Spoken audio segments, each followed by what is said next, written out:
আবারও উদ্বেগজনক সংবাদ, আবারও ষড়যন্ত্র কিছু করছে কিনা সে প্রশ্ন উঠতেই পারে।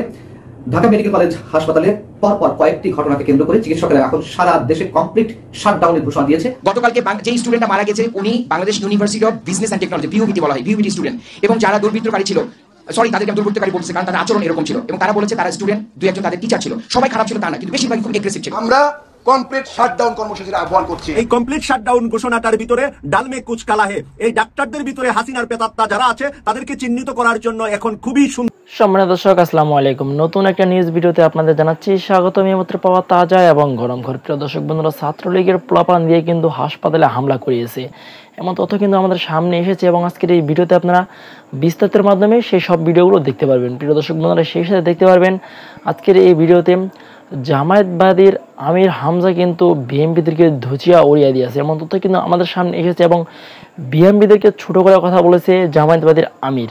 প্রিয় দর্শক বন্ধুরা, তাহলে কি এই বাংলাদেশ থেকে চিরতরে বিদায় নিতে যাচ্ছে বিএমপি? আজকের এই ভিডিওতে আপনারা বিস্তারিতের মাধ্যমে সবকিছু দেখতে পারবেন। সেই সাথে আজকের এই ভিডিওতে আপনারা দেখতে পারবেন গোলাম মাওলা রনি সাহেব কিন্তু চাঞ্চল্যকর তথ্য ফাঁস করেছে এবং বলেছে আর চুপ থাকা যাবে না, এবার লোকে দাঁড়াতে হবে। তাহলে কি গোলাম মাওলা রনি সাহেব কোন কথাগুলো বলছে? ডক্টর ইউনূসের সামনে কি তাহলে খারাপ দিন আসতে চলেছে? এমন ইঙ্গিত কি দিচ্ছে গোলাম মাওলা রনি সাহেব? প্রিয় দর্শক বন্ধুরা, আজকের এই ভিডিওতে আপনারা সম্পূর্ণ বিস্তারিতের মাধ্যমে সবকিছু দেখতে পারবেন। আজকের এই ভিডিওটি খুবই চাঞ্চল্যকর, খুবই কেয়ারফুলি হতে চলেছে। বেশি কথা বলবো না, আপনাদের বিস্তারিত ভিডিওতে নিয়ে যাবো। বিস্তারিত ভিডিওটি দেখার আগে একটি রিকোয়েস্ট, যারা এখন চ্যানেল সাবস্ক্রাইব করে রাখেন, চ্যানেল সাবস্ক্রাইব করে দিয়ে পাশে থাকা বেল আইকনটি বাজিয়ে রাখুন। ইতিমধ্যে সাবস্ক্রাইব করে দিয়েছেন, সকলকে জানাচ্ছি অসংখ্য ধন্যবাদ। প্রিয় দর্শক বন্ধুরা, চলুন তাহলে এই ভিডিওতে একটি লাইক দিয়ে আমরা ধারাবাহিকভাবে সেই বিস্তারিত ভিডিওগুলো মোবাইলের স্ক্রিন থেকে একের পর এক দেখে আসি। আবারও উদ্বেগজনক সংবাদ, আবারও ষড়যন্ত্র কিছু ঘটছে কিনা সে প্রশ্ন উঠতেই পারে। ঢাকা মেডিকেল কলেজ হাসপাতালে পরপর কয়েকটি ঘটনাকে কেন্দ্র করে চিকিৎসকেরা এখন সারা দেশে কমপ্লিট শাটডাউনের ঘোষণা দিয়েছে। হাসপাতালগুলোতে অর্থাৎ ইমার্জেন্সি কোনো অপারেশন বা চিকিৎসা ছাড়া তারা কোনো ধরনের রোগী দেখবে না, কোনো ধরনের চিকিৎসা সেবা দেবেন না। কিন্তু কেন এমনটি? ঢাকা মেডিকেল কলেজ হাসপাতালে পরপর যে দুই তিনটি ঘটনা ঘটেছে, একটা হচ্ছে রাজধানীর সিপাহীবাগ এলাকার খিলগাঁওয়ের, সেখানে দুই পক্ষের সংঘর্ষে আহতরা যখন ঢাকা মেডিকেল কলেজে এলেন চিকিৎসা দিতে, তখন তাদের উপরে প্রতিপক্ষের হামলা করেছে, ভাঙচুর করেছে। আবার রাজধানীর জাহাঙ্গীরগেট এলাকায় মোটরসাইকেল দুর্ঘটনায় একজন আহত ব্যক্তিকে যখন ঢাকা মেডিকেল কলেজ হাসপাতালে নিয়ে যাওয়া হলো, তার মৃত্যু ঘটেছে। তার মৃত্যু কেন ঘটেছে এই জন্য চিকিৎসকদের উপরে তার স্বজনেরা চড়াও হয়েছেন।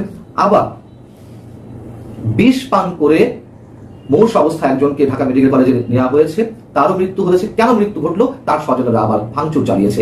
এই যে একের পর এক ঘটনা, এগুলোর সাথে কোনো যোগসূত্র আছে কিনা আমরা জানি না, তবে এইসব ঘটনা এর আগেও ঘটেছে।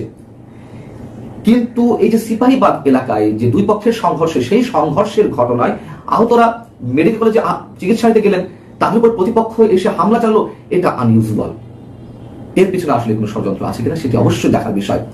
আমরা দেখেছি 5 আগস্টের আগে ছাত্র আন্দোলনে যারা নিহত হয়েছিলেন তাদেরকে তো হাসপাতালে নেওয়া হচ্ছে, বিভিন্ন হাসপাতালে।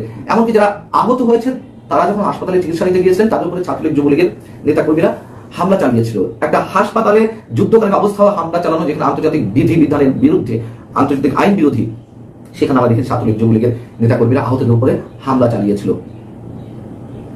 পরবর্তীতে এসে আবার এই যে ঘটনা ঘটলো, এটা কিসের আলামত? আমরা সবকিছুকে ষড়যন্ত্র হিসেবে দেখতে চাই না, কিন্তু তারপরেও যা কিছু করছে নিশ্চয়ই স্বাভাবিকভাবে নিয়ে আরো কিছু নেই। ছাত্র আন্দোলনের অন্যতম সমন্বয়ক হাসনাত আব্দুল্লাহ তিনি ফেসবুক লাইভে এসে তিনি বলেছেন বা গণমাধ্যমকে জানিয়েছেন, যা কিছু ঘটছে এগুলো মেনে নেওয়া যায় না। ডাক্তারদের উপরে চাপ প্রয়োগ করা হবে, যে কোনো মূল্যে রোগীকে বাঁচিয়ে দিতে হবে, এটা তো মেনে নেওয়া যায় না। অবশ্যই আমরা হাসনাত আব্দুল্লাহর সঙ্গে একমত। কিন্তু এই যে ঘটনাগুলো ঘটছে খুব স্বাভাবিক, আগেও বলেছি এখনো বলছি, বর্তমান সরকারকে স্থিরশীল না করতে, বর্তমান সরকারকে একটা সাবল্য অবস্থায় না রাখতে নানান ধরনের ষড়যন্ত্র বিভিন্ন জায়গা থেকে চলছে। বিভিন্ন জায়গা থেকে দেশের অভ্যন্তরীণ কিংবা আন্তর্জাতিক নানান ধরনের ষড়যন্ত্র অবশ্যই চলছে। আমি আবারও বলি, এই সবকিছুর মধ্যে আমরা ষড়যন্ত্র খুঁজে পেতে চাই না। কিন্তু আবার যে কমপ্লিট শাটডাউন ঘোষণা করা হলো, এই যে কমপ্লিট শাটডাউন, এই শব্দটাও তো ছাত্র আন্দোলনের সময় এই কর্মসূচি এসেছিল। এখন এগুলো বলাতে মানুষ বরঞ্চ কিন্তু আতঙ্কিত হয়ে পড়ে, কোথায় কি হচ্ছে, তাদেরকে ব্যবহার করে আবার কিছু হচ্ছে কিনা, তাদের আন্দোলনের কোনো কর্মসূচিকে সামনে নিয়ে এসে বিশেষ কোনো ফায়দা লোটার চেষ্টা করা হচ্ছে কিনা, এগুলো আমাদেরকে অবশ্যই অবশ্যই অনেক কিছু বিবেচনা নিতে হবে। এবং একের পর এক যে আন্দোলন, বিভিন্ন দাবি দাওয়াকে কেন্দ্র করে আনসার যে ষড়যন্ত্র, সেটির কথা আমাদেরকে বিবেচনা রাখতে হবে। পরীক্ষার্থীদের, এইচএসসি পরীক্ষার্থীদের যে আন্দোলন, জিম্মি করে রাখা উপদেষ্টাদের, সেই বিষয়গুলো আমাদেরকে স্মরণে রাখতে হবে। এখন আবার যেটি ঘটছে, চিকিৎসকদের অবশ্যই যৌক্তিক দাবি যে তাদের উপর যে মুহুর্মুহু হামলা এবং কয়েক চিকিৎসককেও আহত করা হয়েছে, কেন এই ঘটনা হবে? অবশ্যই তাদের দাবির সঙ্গে বা তাদের বক্তব্যের সঙ্গে আমরা একমত। কেন হাসপাতাল ভাঙচুর করা হবে? কিন্তু সবকিছুর বোধহয় একটি যৌক্তিক পরিণতি কিংবা যৌক্তিক একটা পাল্টা প্রতিবাদ, সেগুলো আমরা আশা করতেই পারি। কমপ্লিট শাটডাউন আমরা অবশ্যই এই মুহূর্তে মেনে নিতে পারছি না। আমি আবারও বলছি, যারা এগুলো বিভিন্ন ধরনের ঘটনা ঘটাচ্ছেন তাদের যেমন বিভিন্ন ধরনের উদ্দেশ্য থাকতে পারে, আবার এই যে কমপ্লিট শাটডাউন, এই কমপ্লিট শাটডাউনের মর্মার্থ বা যে তাৎপর্য সেটা যেন বজায় থাকে। ছাত্র আন্দোলনের যে কমপ্লিট শাটডাউনের কথা আমরা জানি, সেই বিষয়ে আমি বলছি, সেই শব্দটি এখন ব্যবহার সম্বোধন না করাই ভালো। ধর্মঘটে যাবে, পাববৃত্তি করবে, চিকিৎসকদের ক্ষেত্রে আমরা এগুলো যদিও মানতে পারি না, তারপরে কোনো কোনো ক্ষেত্রে তাদের পিঠ দেয়ালে ঠেকে যায়, কিন্তু সবকিছুর মধ্যে আনাটা, এটি আমরা খুব সহজভাবে মেনে নিতে পারি না। আসসালামু আলাইকুম ওয়া রাহমাতুল্লাহি ওয়া বারাকাতুহু। সারা দেশে চিকিৎসকদের কমপ্লিট শাটডাউন ঘোষণা। কমপ্লিট শাটডাউন ঘোষণাটা করেছিলেন হাসিনার বিরুদ্ধে ছাত্র সমাজ, আর সেই কথাটা নিয়ে আসছে ডাক্তাররা, চিকিৎসকরা। তাহলে হাসিনা আর চিকিৎসকরা কি সমান হয়ে গেল কিনা? হাসিনা ছিলেন কসাই, 1000 মানুষকে হত্যা করেছে, ডাক্তাররা 1000 মানুষকে হত্যা করে নাই। তাছাড়া হাসিনার জামাত শিবিরের এবং বিএনপির প্রায় 650 মানুষকে গুম করেছিলেন, ডাক্তাররা গুম করেন নাই। এবং হাসিনার আমলের এই 15.5 বছরে জামাত শিবির বিএনপি নামে বহু মানুষকে জেল জুলুম নির্যাতন করা হয়েছিল, এই ডাক্তাররা এই কাজ করেন নাই। তাহলে ডাক্তারদের মুখে কেন সারা দেশে চিকিৎসা কমপ্লিট শাটডাউন ঘোষণা? এই কমপ্লিট শাটডাউন ঘোষণাটার ভিতরে ডালমে কুচ কালা হে, এই ডাক্তারদের ভিতরে হাসিনার প্রেতাত্মা যারা আছে তাদেরকে চিহ্নিত করার জন্য এখন খুবই সুন্দর সময়। কারণ আমরা ডাক্তারদের হাত থেকে এরকম চিকিৎসা পেয়েছি যে একজন মানুষের এক পায়ে অপারেশন করার কথা করে ফেলেছে আরেক পায়ে। ডাক্তারদের হাতে বহু রোগী বিভিন্ন সময় অবহেলায় মারা গিয়েছে। সরকারি চিকিৎসা নিতে গেলে গরিবের জন্য কোনো চিকিৎসা নাই, সব চিকিৎসা প্রাইভেটে করাতে হবে। তাহলে প্রাইভেটে অপারেশন থিয়েটারে লক্ষ লক্ষ টাকায় ঘন্টায় দিতে হয় এক একজন স্পেশালিস্ট ডাক্তারদেরকে। সেই জায়গা থেকে 53 বছরে বহুবার বহু সরকার কিছুটা চেষ্টা করেছে, কিন্তু তারা রাজনীতিবিদ হওয়ার কারণে ডাক্তারদের বিরুদ্ধে কোনো ধরনের শাস্তিতে যেতে পারে নাই। এখন কিন্তু ডাক্তারদেরকে হুঁশিয়ার করে দিচ্ছি যে আপনাদের এই 53 বছরের অবৈধ সম্পদ, আপনার স্যালারি কত ছিল আর কত টাকা আপনি প্রাইভেট ফার্মে গিয়ে রিসিভ করেছেন, কত টাকা রোজগার করেছেন, তার হিসাব নিকাশ নেওয়ার এখন কিন্তু সময় চলে আসছে। আপনাদের মুখ থেকেই কিন্তু এই কথাটা আসছে যে কমপ্লিট শাটডাউন।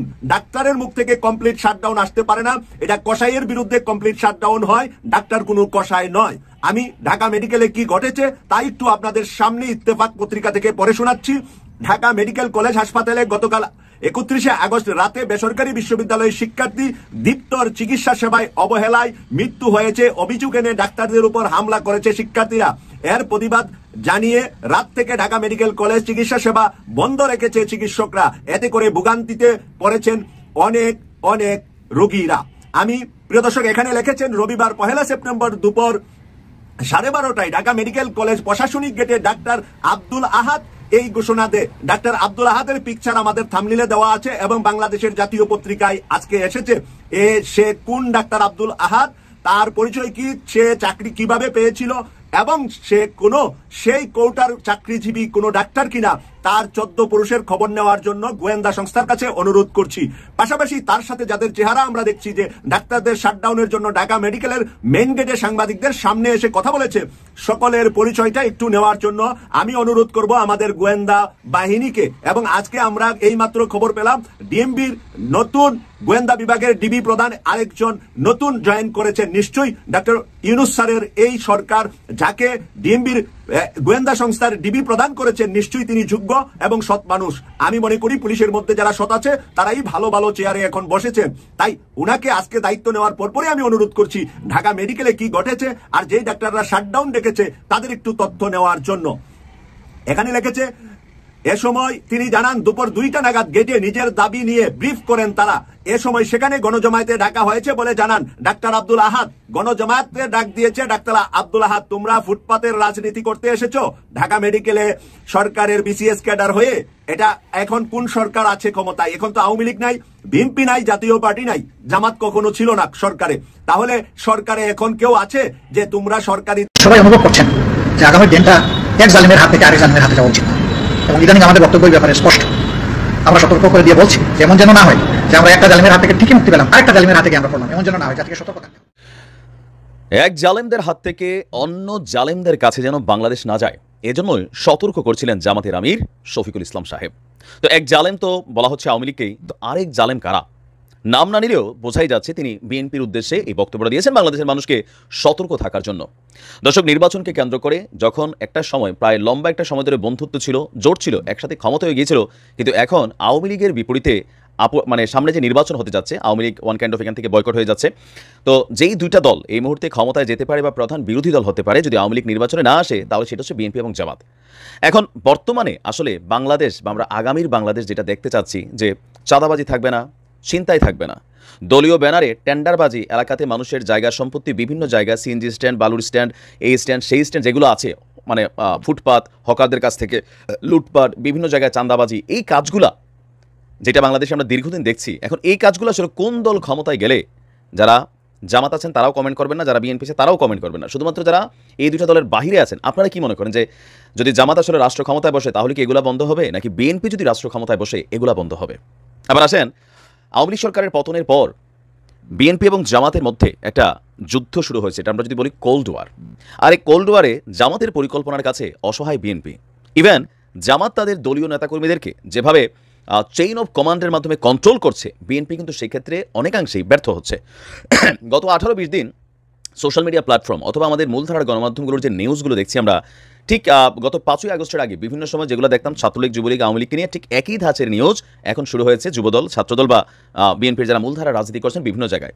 যদিও দল এটাকে সমর্থন করছে না, জনাব তারেক রহমান তিনি বারবার দলকে নিষেধাজ্ঞা দিচ্ছেন, বোঝানোর চেষ্টা করছেন যে এটা ওয়ান কাইন্ড অফ পুলসিরাত পার টাইপের একটা নির্বাচন হবে, সুতরাং মানে পেশি শক্তি প্রকাশ করে অথবা জবরদখল করে মানুষের কাছে কিন্তু সমর্থন হারানো যাবে না।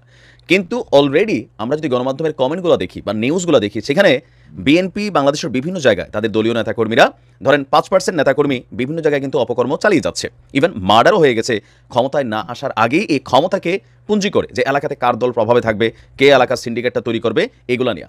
কিন্তু বিপরীতে জামাতের বেলায় এই সংখ্যাটা জিরো। একদিকে জামাত করতেছে কি, যারা ছাত্রছাত্রীরা শহীদ হয়েছে তাদের বাড়িতে বাড়িতে যাচ্ছে, টাকা পয়সা দিচ্ছে, আবার মিডিয়াতেও সুন্দর একটা কাভারেজ পাচ্ছেন। আবার শফিকুল ইসলাম সাহেব তিনি খুব জ্ঞানগর্ভ বা মানুষকে মুগ্ধ করে এমন বক্তব্য দিচ্ছেন, জামাতের নেতাকর্মীরাও এই কাজগুলো করছেন। কিন্তু অপরদিকে বিএনপিও একই ধাঁচে কাজ করলেও ওই যে 5% নেতাকর্মী যারা মানে দলকে ক্ষমতায় চায় লুটপাটের জন্য, তারা কিন্তু নানান ধরনের অ্যাক্টিভিটিতে জড়িয়ে গেছে। আর সোশ্যাল মিডিয়া প্ল্যাটফর্ম, আমি বলছিলাম যে শেখ হাসিনা যাওয়ার আগে একটা ফাঁদ পেতে গেছে, এটা হচ্ছে এই মিডিয়া প্ল্যাটফর্ম। এর আগে বিএনপি যখন রাজনৈতিকভাবে ক্ষমতায় ছিল তখন কিন্তু এই সোশ্যাল মিডিয়া প্ল্যাটফর্ম ছিল না, মানুষ ওইটাই দেখতো যেটা পত্রিকা ছাপাইতো, ওইটাই শুনতো যেটা টিভি দেখাইতো। কিন্তু এখন টিভি আর পত্রিকার খবরের উপর মানুষের বিশ্বাস আস্থা নেই, সোশ্যাল মিডিয়া প্ল্যাটফর্মে আমরা যারা কথা বলি অথবা বিভিন্ন ফুটেজের মাধ্যমে কিন্তু বিষয়গুলো সামনে চলে আসছে। এখন এই সিচুয়েশনে ধরেন ঠিক এই পদ্ধতিতে যদি আগামী 1 বছর অথবা 2 বছর ডক্টর ইউনূস সাহেবের সরকারটা ক্ষমতায় থাকে, তাহলে বিএনপির যদি আজকের দিনে ধরেন 40% ভোট ব্যাংক থাকে বা সমর্থন থাকে, অপরদিকে জামাতের এই সমর্থনটা হয়ে যাবে ধরেন 60%। বলে আওয়ামী লীগ কই যাবে, আওয়ামী লীগ জামাতরে এসে ভোট দিবে, বিএনপির বিপরীতে হয়তো অবস্থান নিতে পারে। অথবা ধরেন জামাতরে ভোট না দিলেও আওয়ামী লীগ, জামাত তাদের সেই 1996 বা এরপর যে সমীকরণ ছিল জোট সরকারের আমলে, সেই সমীকরণটা থেকে অনেক দূর আগে গেছে। আর মানুষ এখন সোশ্যাল মিডিয়াতে দীর্ঘদিন যাবত যেগুলো দেখতো সেগুলো এখন ওই যে 5% বিএনপি নেতাকর্মী যারা লোকাল এরিয়াতে, তাদেরকে কন্ট্রোল করা যাচ্ছে না, সামহাউ তাদের কারণে কিন্তু দলের বদনাম হচ্ছে, দল থেকে প্রশ্রয় নাই। বাট আমি মনে করি বিএনপির জন্য এখন একটা সামনে পরীক্ষা হচ্ছে।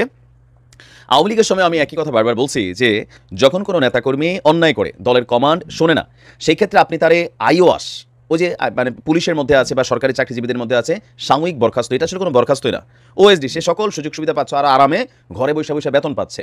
তো সেই ক্ষেত্রে আমাদের দলগুলা আগেও আওয়ামী লীগ করতো কি, সাময়িক বরখাস্ত করতো অথবা তাকে পদ থেকে বরখাস্ত করতে একটা বিজ্ঞপ্তি দিয়ে দিত।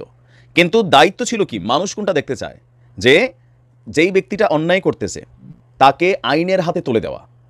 তো বিএনপিও গত কয়েকদিন যাবত 18-20 দিন যাবত অনেক নেতাকর্মীদের পদস্থগিত করেছে, লাইক শামবায়ত অনেক মানুষ যারা গ্রুপিংয়ে জড়িয়ে গেছে বা সাধারণ ছাত্রদল যুবদলের যে সকল নেতাকর্মীরা তারা এই কাজগুলো করছে, তাদের বিরুদ্ধে কিন্তু দল অ্যাকশন নিচ্ছে। তবে অ্যাকশনের সিস্টেমটা বদলানো দরকার, কারণ মানুষ এই 2024-এ আসা এই জেনজি জমানা এই আইওয়াস টাইপের জিনিসে কিন্তু এখন মানে বোঝে যেগুলো জাস্ট হচ্ছে পাবলিকরে বোকা বানানো। তো সেই ক্ষেত্রে বিএনপির উচিত প্রথমত চেইন অফ কমান্ডটাকে ঠিক করা, দ্বিতীয়ত হচ্ছে যারা অপকর্মে জড়িত হচ্ছে তাদের বিরুদ্ধে আইনগত ব্যবস্থা নেওয়া। মির্জা ফখরুল সাহেব বলছিলেন তাদেরকে পুলিশে ধরিয়ে দিন। এখন থানা একটা যে কোনো একটা রুরাল এরিয়াতে একটা স্থানীয় থানার মানুষ ভয় পায় কেন, যে ভাই আগামী দিনে তো বিএনপি ক্ষমতায় আসবে, এখন এই যে এটা কাজ করবে, স্থানীয় যে নেতা আছেন তিনি কিন্তু তার কর্মীকে আপনার থানা পুলিশের কাছে দিচ্ছেন না, কারণ এই কর্মীরা জড়াচ্ছে কাদের জন্য, নেতাদের জন্যই। তো সেই ক্ষেত্রে এই কন্ট্রোলিংটা আনা জরুরি। অপরদিকে জামাতের যে রাজনৈতিক কৌশল, সেই কৌশলের কাছে অনেকটা কিন্তু অসহায় হয়ে গেছে আপনার বিএনপি। পাশাপাশি জামাতের নেতাদের যে বক্তব্য সুন্দর গঠনমূলক, বিভিন্ন জায়গায় আপনি দেখবেন তারা যেই কাজগুলো করছে এগুলো প্রশংসিত হচ্ছে। তবে বিএনপির সবাই যে খারাপ করছে তাও না। আমি দেখেছি আমার এলাকাতেও ধরেন এই বন্যা যে গেছে, ছাত্রদল, যুবদলের বা বিএনপির মূলধারার যারা রাজনীতিবিদ আছেন সামনে নির্বাচন করবেন, তারাও বুক পানিতে নামা মানুষের কাছে ত্রাণ পৌঁছে দিয়েছে। তবে দলের বদনাম করে অলওয়েজ 5% মানুষ। এই 5% মানুষকে যখন কন্ট্রোল করা না যায়, তখন পুরো 95% যে রেস্ট অফ টিম থাকে তারা বদনাম হয়ে যায়।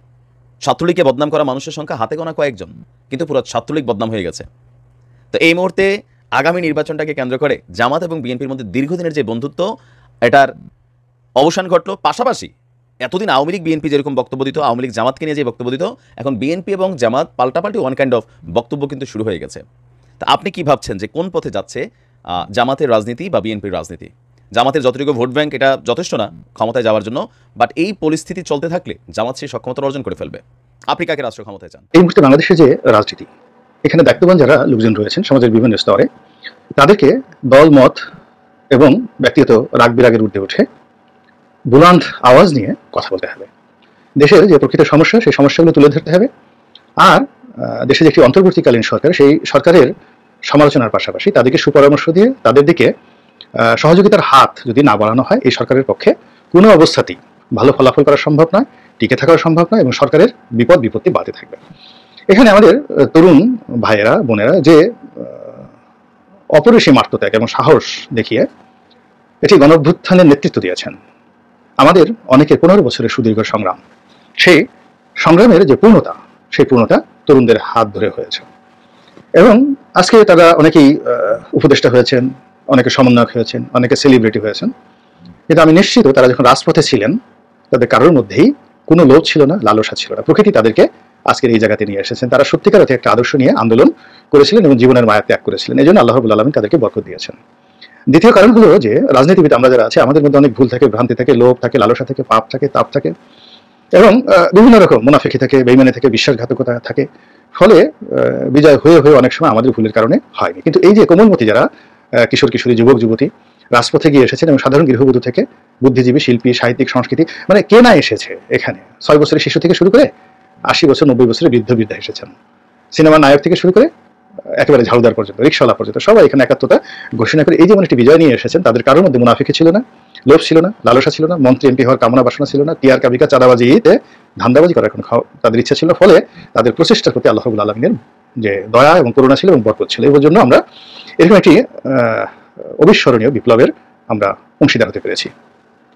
তো আল্লাহ যখন কোনো একটি মানুষকে কোনো নিয়ামত দেন, তখন আল্লাহ চান যে আপনি সেই নিয়ামতের প্রশংসা করুন, শুকরিয়া আদায় করুন। যেহেতু আমাদের হাতে একটা অপ্রত্যাশিত নিয়ামত এসেছে, ডক্টর ইউনূস সাহেবের জন্য, তার উপদেষ্টা মণ্ডলীর জন্য, সমন্বয়কদের জন্য, এমনকি আমাদের জন্য পুরোটাই অপ্রত্যাশিত। শেখ হাসিনা ভাবে পালিয়ে যাবেন, এইভাবে বড় বড় হারুন আঙ্কেল থেকে শুরু করে আরো সবাই পালিয়ে যাবেন, এটা আমরা আসলে কখনো কল্পনা করিনি। 5 তারিখে 6 তারিখে আমরা কল্পনা করতে পারিনি, কিন্তু এই ঘটনাগুলো এখন ঘটে গেছে। তো এই সময়টিতে আমাদের দেশের যে সম্ভাবনাগুলো, দেশের বিপদ বিপত্তিগুলো, চক্রান্তগুলো, এগুলো নিয়ে খুব খোলামেলা কথা বলতে হবে। এবং আমি একেবারে আমাকে নিয়ে যারা আমার ভিডিও দেখেন অনেকেই ইদানিংকালে আশাহত হয়েছেন আমি কেন ইউনূস সরকারের বিরুদ্ধে কথা বলছি। এটা আসলে বিরুদ্ধে নয়। এর কারণ হলো দেখুন যে আমি এই সমালোচনা করার সঙ্গে সঙ্গে কতগুলো জিনিস নতুন যুক্ত হয়েছে, যেটি আমরা ফার্স্ট ম্যান প্রথমে দাবিগুলো করেছি। যেমন আমি একটা রোড ম্যাপ চেয়েছিলাম, নির্বাচনের একটা সময়সীমা, এবং আমি আমার 6 সেন্স এখনো বলছে যে বিএনপি যদি একটা নির্দিষ্ট সময়ের মধ্যে, সেটা 3 মাস হোক 6 মাস হোক, এর মধ্যে যদি নির্বাচনে অংশগ্রহণ করতে না পারে, সাংগঠনিকভাবে বিএনপি মারাত্মক বিপদে পড়বে। কোনো সংগঠনের কোনো কিছু তার নিয়ন্ত্রণে থাকবে না, এবং দেশের যে চাঁদাবাজি থেকে শুরু করে এটা এমন পর্যায়ে চলে যাবে, সেটা চলে যাওয়ার ফলে সমস্ত বদনামিটা বিএনপির ঘাড়ে আসবে। এবং এই পরিস্থিতি নিয়ন্ত্রণ করার জন্য সরকারকে সেনাবাহিনী মাঠে নামাতে হবে, এবং সেনাবাহিনী যদি ধরে তাদের ধরবে, বিএনপি লোকদেরকে ধরবে। তাহলে আমি যদি বিএনপির লোকদেরকে এই পরামর্শ দেই, এর প্রেক্ষাপটে যে খুব দ্রুত একটি রোডম্যাপ আপনি সরকারের কাছে চান, এবং সরকারের কাছে চাওয়ার ফলে নির্বাচনের একটা সময়সীমা আছেন এবং দলকে সংগঠিত করেন, এটা বলেন বিএনপির বিরুদ্ধে বলা হলো।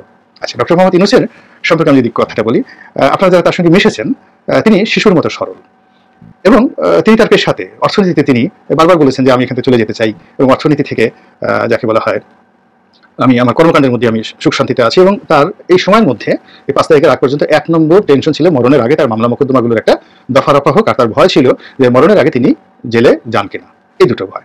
সেখান থেকে আল্লাহ রাব্বুল আলামিন যে জিনিসটি দিয়েছেন, এখন তিনি এই 3টা সমন্বয় করতে পারছেন না। আর যেহেতু তার পলিটিক্যাল উইল ছিল না, কখনো পলিটিক্যাল ডিজায়ার ছিল না, তিনি কখনো রাজনীতিবিদ হতে চাননি, বিভিন্ন থার্ড পার্টির পরামর্শে সেই 111-এর পরে তিনি সেই রাজনীতিবিদ হতে গিয়ে সে যে ক্ষতি শিকার হয়েছেন, তিনি নিজে নিজের হাতে কান ধরে বলেছেন যে আমি আর জীবনে রাজনীতি করবো না। কিন্তু সেই মানুষটি আবার সেই রাজনীতির চক্রের মধ্যে পড়ে গিয়েছেন। এখন আমি তাকে প্রথম বলেছি যে আপনি রাজনীতি মানে এখন হয় কি, তাকে প্রথম দিন থেকে আমি দেখলাম যে আমলারা অর্থাৎ মিলিটারি এবং সিভিল ব্যুরোক্রেসি তারা কবজা করে ফেলেছে। দ্বিতীয় স্তরে এই উপদেষ্টা মণ্ডলীরা তাকে কবজা করে ফেলেছে। তৃতীয় স্তরে হলো যারা আন্দোলনের সমন্বয়ক ছাত্র তারা তাকে কবজা করে ফেলেছে। আর 4 নম্বর তার যে ব্যূহ সেটা হলো গ্রামীণ ব্যাংকের তার যারা সহকর্মী রয়েছে তারা তাকে ঘিরে রেখেছে। তাহলে 4টি দেয়াল ভেদ করে কোনো অবস্থাতে রাজনীতিবিদদের যে আশা আকাঙ্ক্ষা, চিন্তা চেতনা, রাজনৈতিক যে ডিজায়ার, পলিটিক্যাল যে প্রবলেম অ্যান্ড প্রসপেক্ট, এই জিনিসগুলো ওনার কাছে যাচ্ছে না। আপনারা যারা দেখছেন, যারা ক্ষমতার বলয়ে ছিলেন, প্রধানমন্ত্রীর সঙ্গে খালেদা জিয়া বা এরশাদ সাহেব, উনি যখন ক্ষমতায় ছিলেন, আমার মানে কি বলবো, সেই এরশাদ সাহেব বলেন, বি চৌধুরী বলেন, আব্দুল হামিদ সাহেব বলেন, তারপরে জিলুর রহমান সাহেব বলেন, শেখ হাসিনা, খালেদা জিয়া, মানে এই ক্ষমতার যে চেয়ারগুলো, সেই চেয়ারগুলো দেখার কাছাকাছি যেহেতু বসার সুযোগ হয়েছে, তো আমি অনুভূতিটা দেখেছি এরকম যে আমি বাইরে থেকে চিন্তা করে গেলাম একরকম, কিন্তু যখন আমি প্রধানমন্ত্রী বা প্রেসিডেন্টের টেবিলের সামনে বসতেছি, মুহূর্তের মধ্যে ওই রুমের পরিবেশ পরিস্থিতি অনুযায়ী আমার ভাষা পরিবর্তন হয়ে যাচ্ছে। অনেক বড় বড় মানুষ দেখেছি যারা জীবনে তেল মারেনি, কিন্তু তারা প্রধানমন্ত্রীর সামনে গিয়ে, প্রেসিডেন্টের সামনে গিয়ে নিজের ইচ্ছাতেই তেল মারতে থাকেন। এখন ডক্টর মোহাম্মদ ইউনূস সাহেব যে চেয়ারটাতে বসেছেন, সেই চেয়ারে তার সামনে যে কোনো লোক গেলেই তারা তাকে তেল মারবে। এটা হলো স্বাভাবিক, যেহেতু তার 4টি স্তর রয়েছে আমি যেটা আগে বললাম, ফলে তার পক্ষে ভুল করা, তার বেগম খালেদা জিয়া এবং শেখ হাসিনার চেয়ে 100 গুণ বেশি ভুল করার সম্ভাবনা, 400 গুণ, 400 টাইমস বেশি। এই কারণ হলো তাদের এই দুজনেরই একটা পলিটিক্যাল লিঙ্ক ছিল, পলিটিক্যাল কানেকশন ছিল। টেকনাফ থেকে তেতুলিয়া পর্যন্ত বহু মানুষের সঙ্গে তাদের প্রতিদিন যোগাযোগ হতো, ফলে তারা অনেক বাস্তব অবস্থা বুঝতেন, যেটা ডক্টর মোহাম্মদ ইউনূসের এই জিনিসগুলো নেই। তো এই জন্য আমি তাকে বলেছি যে আপনার 1 নম্বর দায়িত্ব হবে পলিটিক্যাল পার্টিগুলোর সাথে বসা, তাদের সাথে খাতির করা, কথা বলা, এবং একটু নিয়ে আমি খুব নির্মমভাবে তাকে অনেকগুলো কথা বলেছি এবং তাকে সমালোচনা করেছি। এবং দেখেন তার ফলশ্রুতিতে এখন ডক্টর মোহাম্মদ ইউনূস সাহেব পলিটিক্যাল পার্টির সাথে তিনি বৈঠক করছেন এবং নিয়মিত এই বৈঠকটা করবেন। এবং আমি তাকে আরও বলবো এই আজকের ভিডিওর মাধ্যমে যে এই বৈঠকটি সপ্তাহে 1বার করে হওয়া উচিত, এবং 1বার করে যদি তিনি এই কাজগুলো করেন, তাহলে তার যে সমস্যাগুলো রয়েছে, পলিটিক্যাল প্রবলেমগুলো রয়েছে, এটা 90% শুধুমাত্র এই চায়ের টেবিলে শেষ হয়ে যাবে, এবং তার উপদেষ্টা যারা রয়েছেন তারা নির্ভয়ে নিভৃতে সুন্দরভাবে কাজ করতে পারবেন। তিনি শুধু অফিসে বসে এই পলিটিক্যাল বিষয়গুলো তিনি নিষ্পত্তি করলে, এভাবেই রাজনীতিবিদরা কিন্তু রাজনৈতিক সমস্যাগুলো সমাধান করে। কারণ হলো মানুষের চাহিদা অসীম, রাষ্ট্রের ক্ষমতা 1%ও না। তো এই 99% মানুষকে রাজনীতিবিদরা মাথায় হাত বুলিয়ে, পিঠে হাত বুলিয়ে তারা শান্ত রাখে, কাউকে শাস্তি দেয়, কাউকে বকা দেয়, কাউকে দূরে ঠেলে দেয়, একটা সমন্বয় করে তারা এই কাজগুলো করে। এখন আপনি খুব ভালো মানুষ হলেন, খুব সৎ চিন্তা চেতনা, কিন্তু এই পলিসিগুলো যদি আপনি না নেন, আপনি ব্যর্থ হবেন। এবং সবসময় জ্ঞানীগুণী হলেই কিন্তু করা যায় না। যেমন দেখেন হযরত আমির মাবিয়া রাদিয়াল্লাহু তাআলা আনহু, তাকে নিয়ে আমাদের অনেক কথা আছে, অনেক নেতিবাচক আলোচনা করেন। আবার হযরত আলী রাদিয়াল্লাহু তাআলা আনহু, তার সম্পর্কে আমাদের ধারণা অনেক বেশি, অনেক বেশি। তাকে আমরা ইলমে মারিফতের বাদশা বলি, জ্ঞানের দরজা বলি। পৃথিবীর যত জ্ঞান সে আলী রাদিয়াল্লাহু তাআলা আনহুর দরজা দিয়ে না ঢুকলে সেই জ্ঞানের শহরে কেউ ঢুকতে পারবে না। জ্ঞানের শহর হুজুর সাল্লাল্লাহু আলাইহি ওয়াসাল্লাম, আর সেই শহরের দরজা, সদর দরজা হলো হযরত আলী। এটা সহিহ হাদিস। এত বড় একজন জ্ঞানী মানুষ যখন রাষ্ট্র ক্ষমতায় বসলেন, তো তিনি প্রথমে যুদ্ধে জড়িয়ে পড়লেন কার সঙ্গে? উম্মুল মুমিনিন মা আয়েশা সিদ্দিকা রাদিয়াল্লাহু তাআলা আনহার সঙ্গে। একেবারেই স্পর্শকাতর, সেন্সিটিভ একটা যুদ্ধ, অনেক ক্ষয়ক্ষতি হয়েছে। তারপর তিনি বেশ কয়েকটি যুদ্ধে জড়িয়ে পড়লেন খারেজিদের সঙ্গে। এরপর তিনি যুদ্ধে জড়িয়ে পড়লেন সেই সিফফিনের যুদ্ধ আমির মাবিয়ার সঙ্গে, এবং সবার শেষে আততায়ীর হাতে তিনি মারা পড়লেন। তাই দেখুন, জ্ঞান, চরিত্র, ধর্মবোধ থাকলেই অনেক সময় রাজনীতিতে সফল যে হওয়া যায় না। হযরত আলী রাদিয়াল্লাহু তাআলা আনহুর জীবনের এই শিক্ষা থেকে আমরা সেটা গ্রহণ করতে পারি। আবার যদি ভালো মানুষ হিসেবে ধরেন, শান্তিপ্রিয় ভালো মানুষ, হযরত উসমান রাদিয়াল্লাহু তাআলা আনহুর মতো এইরকম শান্তিপূর্ণ ভালো মানুষ আর কেউ ছিল না।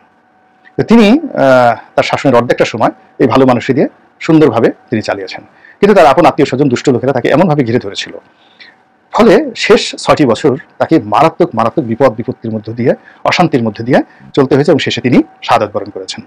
বিদ্রোহীদের হাতে তাকে নির্মমভাবে তিনি শহীদ হয়েছেন। তো আমরা এই যে এত একটা বিপ্লব, সেই বিপ্লবের এই সময়টিতে যদি কেবলই মাত্র লোকজন কি বলবে, সাধারণ ছেলে মেয়েরা তারা যদি আমাকে সে হয়রানি করে, তারপর আমি যে দল বিএনপি করি সেই দলের লোকজন আমাকে কি বলবে, আওয়ামী লীগ করি, আওয়ামী লীগ করার পরে এখন আমার দল এত বড় পরাজিত হয়ে গেল, এরপর আমি দেশ নিয়ে কথা বলি কি করে? আওয়ামী লীগের অনেক ভালো মানুষ আছে না, তাদের সব চুপ হয়ে আছে, কোনো কথা বলছে না। কিন্তু দেশটা তো আমাদের, এবং আল্লাহ রাব্বুল আলামিন আপনাকে যে নিয়ামত দিয়েছেন তার মধ্যে সবচেয়ে বড় নিয়ামত হলো আপনার জবান। কিয়ামতের দিন মানুষ সবচেয়ে বেশি ক্ষতিগ্রস্ত হবে এই জবান দ্বারা। আল্লাহ জিজ্ঞাসা করবে, কেন বলেছিলা আর কেন বলনি, মানে এই কথা কেন বলেছিলে, হোয়াই ইউ হ্যাভ টকড। মিথ্যা কথা, অসত্য, গীবত এগুলো কেন করেছিলে? প্রিয় দেশবাসী, শুরু থেকে শেষ পর্যন্ত যারা এই ভিডিওটি দেখেছেন সকলকে জানাই অসংখ্য অসংখ্য ধন্যবাদ।